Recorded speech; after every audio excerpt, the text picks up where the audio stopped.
Knight of the Wild. Whenever you summon a beast, reduce the cost of this card by 1. 7 mana 6/6. So if you tap deck it, I think it still will be reduced. Because if it's other way, just not a great card for sure. Does like choose one beast counts, mark of the power of the wild and so on? It should count, right? But maybe not. I'm kind of confused. I mean, my Hearthstone experience tells me that it shouldn't count, but logic tells me that it should. Because otherwise this card sucks. I don't know what to say. It's like really depends if beast counts or not. This card is actually good. You have Druid of the Claw. Let's say Druid of the Claw. 4/4 guy is not a beast. But cat or a bear, they are beasts.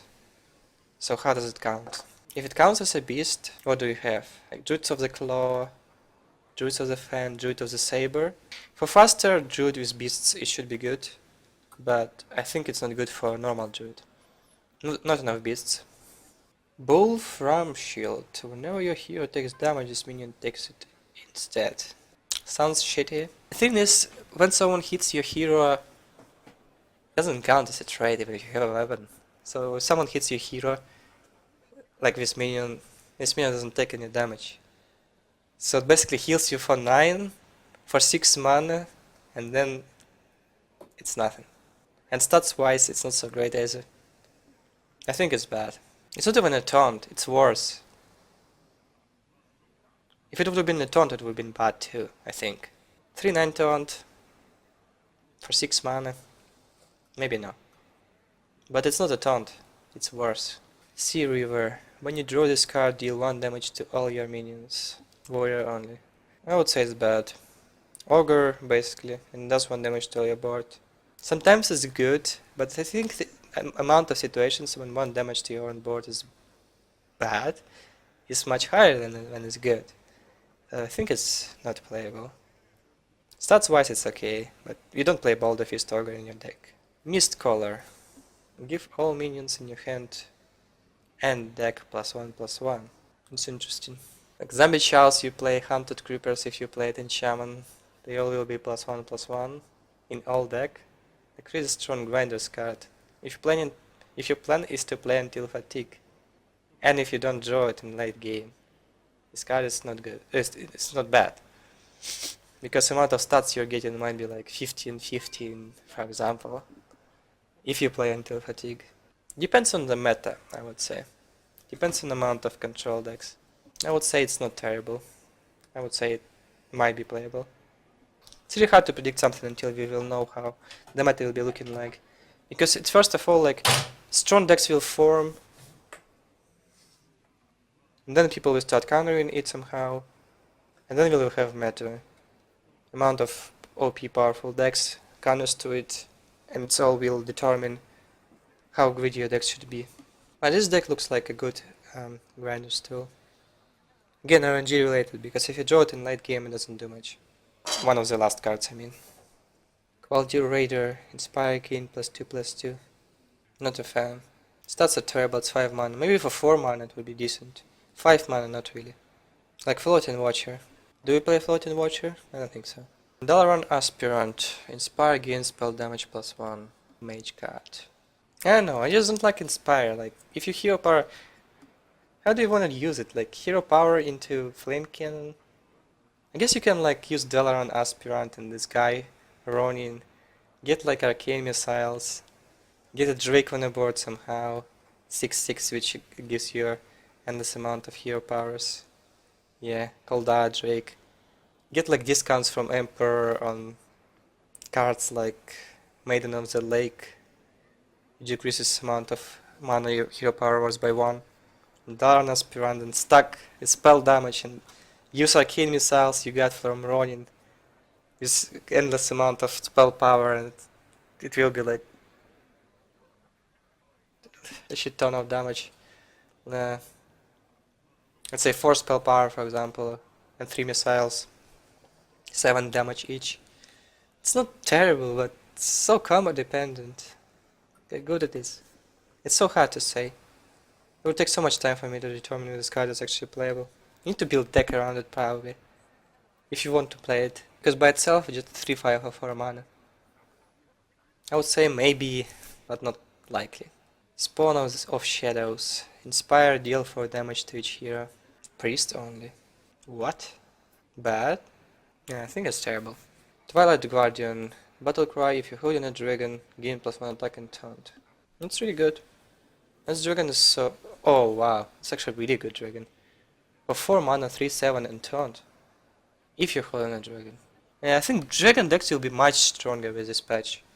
Is Twilight Guardian and then another dragon is Chillmow. They're crazy. And they require to have dragon in the hand. Because what was after Blackrock Mountain? They gave us dragons and all we had is Blackwing Technician, which is a terrible card. I mean, it's not terrible, it's not great. And Blackwing Corruptor. So 2 cards which required a dragon synergy, right? And there was no reason to play dragons. But now it makes sense. These cards are actually good, and they require to have a dragon in your hand. So I can see dragons being good. Elemental Destruction. Shaman spell, 4-5 damage to all minions, overload 5. Oh. It's like a light bomb then. Maybe not as great actually. Maybe for some kind of control shaman, if it will be a thing. Like, not a totem shaman. Totem shaman tends to have a board control. So with elemental destruction you kill your own stuff, right? So it should be something slower than that.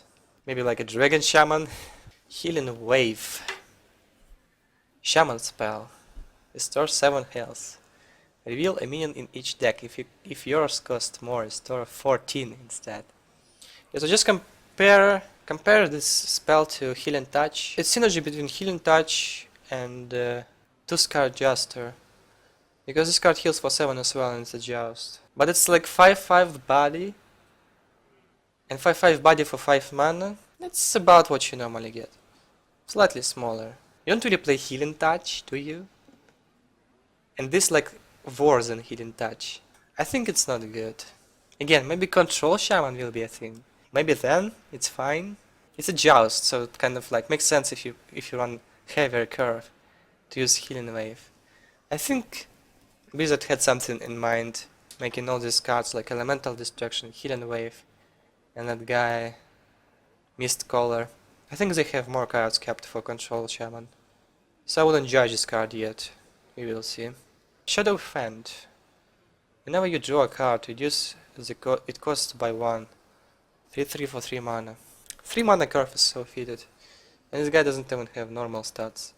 Ability isn't so crazy. I would say it's bad. Shady Dealer. If you have a pirate, gain +1/+1. 3 mana for 3. It's not a pirate. I haven't seen enough pirates to make this guy being good. But if pirate something will be a case, then it's good, right? It's 5-4 for 3 mana. It's pretty good. Yeah, if pirate decks will be a case, a thing, then it's decent, I think.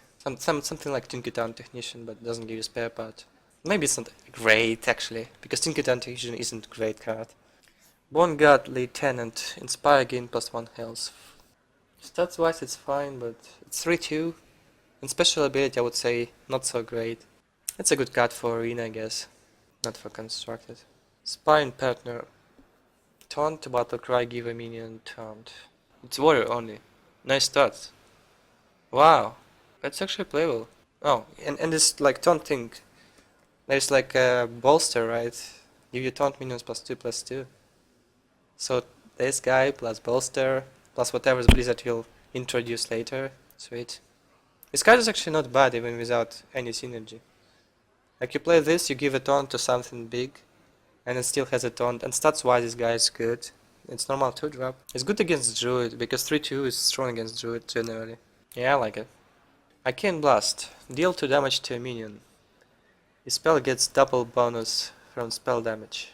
Spell damage mage. More weird decks. I know how playable it is. It's so hard to determine. I think it's too situational. Just Holy Smite. Mage has so many spells already. No. Buccaneer. Whenever you equip a weapon, give it +1 attack. So you need to play it first and then you need to equip a weapon. It's different from Auto Barber. So you can play Buccaneer, turn 1 as a rogue, and then you can equip a dagger. I think it's good. It should be good in Pirate Rogue if it will be a thing. It's a strong 1 drop, I think. In Tournament Attendee, 2-1 taunt. Not really, right? Not aggressive card. It's 2-1, so for control decks you don't play it. You don't need taunt for aggro, you need to smork. Not a fan. Wild Walker, Battlecry, give a friendly beast plus 3 health. It's not a beast. Wow. Are they trying to make beast druid being a thing? Basically 4-7 for 4 mana. Like slightly worse than Yeti. If you don't have a beast. Again, you can have the 3-2 guy with stealth. I think it will be Root of the Saber when you play it as a stealth guy. I think it is a beast and it can steal, so you can like buff it up, make it 3-6. And 3-6 is quite good. Maybe if there will be like 1 or 2 extra beasts for druid, then I think it's probably playable. Lights Champion, Battlecry sounds a demon. Okay, that's garbage. Saboteur. Your opponent hero power costs 5 more next turn. Ooh, that's so bad. It's just garbage. Will never be played. In arena is decent, I guess. Stats wise is fine. Like, play Blade Master, play this guy. Blade Master is less useful normally. Stable Master. Battlecry, give a friendly beast immune this turn. 4-2 stats. It's okay, it's like halfer. It's not a beast by itself. Yeah, I don't like Houndmaster. I mean, kind of so situational. You don't have a beast on the board, it's strictly worse. And it's like immune, it means that like, okay, so let's start with, to get some value from it, you need to have a beast and you need to trade with a beast. And wait a second, I'm a hunter, why am I supposed to trade with a beast? I should go face? Maybe there will be a taunt on the board. I just silence the taunt and go face? And it's like, why would I play that? It doesn't have charge. I would say it's not great. Bear Trap. Secret. After your hero is attacked, summon a 3-3 bear. Bear. Bear with taunt, not bear. I wouldn't mind to summon some bear actually. It's so hot in here. I like Bear Trap better. Doesn't do much if you're not being heated, right? And if you're being heated, a 3-3 for 2 mana is taunt. It's okay. It's not like you play it straight away. And it's not like great. 3-3 with taunt. For 2 mana you're getting 3-2. 3-2 trade with 3-3. Decent. Not sure. Competitive Spirit. When your turn starts, give your minions +1/+1. Paladin Secret. Definitely for aggro Paladin, you need to have a board. You might have like Master for Battle. But again, it's when your turn starts. So your opponent has a whole turn to clear your board. But kind of threatening, right? Because you can be slow, you need to have a removal to clear your stuff, otherwise you will get value. But again, if you get like 2 minions buffed, it's not bad, not terrible. If you get 1 minion buffed, it's already not great. If you get 0 minions buffed, which might happen sometimes. Not a fan, I would say. Recruiter. Inspire added to 2 square to your hand. 5-4 for 5 mana. Unplayable. Stats aren't great. Inspire isn't great. I would say no. And this guy presents no tempo. Marlock Knight. Inspire summon a random Marlock. 4 mana 3-4. For Paladin. It's weird. So Inspire is quite good. Obviously stats aren't. It's a threatening minion. So if you play like aggressive Paladin, you can slam it on turn 4. And it forces your opponent to deal with it. Or you will get value. Yeah, I saw it on stream. They were playing like Garrison Commander. If you manage somehow to defend this Marlock Knight, and then you play Garrison Commander, let's say on turn 6, and then you use hero power twice, you get 2 Morlocks. Oof. No, it's too much value, I can't hold it. Kappa. And that's it.